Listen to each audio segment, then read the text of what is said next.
Hi friends, అందరూ ఎలా ఉన్నారు? నేను మీ సాయి శివకృష్ణ ఫ్రమ్ నెల్లూరు. ఫ్రెండ్స్, ఎండాకాలం వచ్చేసింది కదా! సో, ఎప్పుడు దాహం వేస్తూ ఉంటుంది. ఎన్ని నీళ్లు తాగినా కడుపు నిండినట్టు ఉంటుంది. కానీ దాహం ఏమో వేస్తూనే ఉంటుంది. కాబట్టి ఈ సమ్మర్‌లో మనం పుచ్చకాయని తినొచ్చు. సో, తియ్యగా ఉంటుంది. చాలా తక్కువ ప్రైస్‌కి దొరుకుతుంది. దానివల్ల లాభాలు ఏంటి అంటే ఏ విటమిను, సి విటమిన్ దొరుకుతాయి. కంటికి చాలా మంచిది. స్కిన్‌కి కూడా చాలా మంచిది.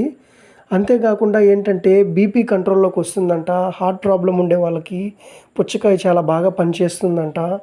అంతేకాకుండా క్యాన్సర్ కారకాలు ఏవైతే ఉన్నాయో వాటిపైన కూడా పోరాడడానికి ప్రయత్నిస్తాయంట.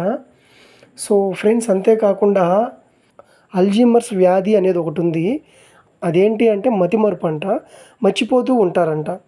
సో ఆ అల్జీమర్స్ వ్యాధి నుంచి కూడా కాపాడడానికి పుచ్చకాయ ఎంతో దోహదపడుతుంది. పుచ్చకాయ అంటే వాటర్ మిలన్. కాబట్టి మనం ఊరికే మందులు మింగకుండా ఈ ఫ్రూట్స్, వెజిటబుల్స్ తినడం వల్ల కూడా చాలా ఆరోగ్యంగా ఉండొచ్చు. డాక్టర్లు కానీ, పెద్ద పెద్ద ప్రొఫెసర్స్ కానీ చెప్పేది అదే, ఫ్రూట్స్, వెజిటబుల్స్ మన రొటీన్ లైఫ్లో కంపల్సరీ తీసుకోవాలి అని. Okay, thank you. Bye friends.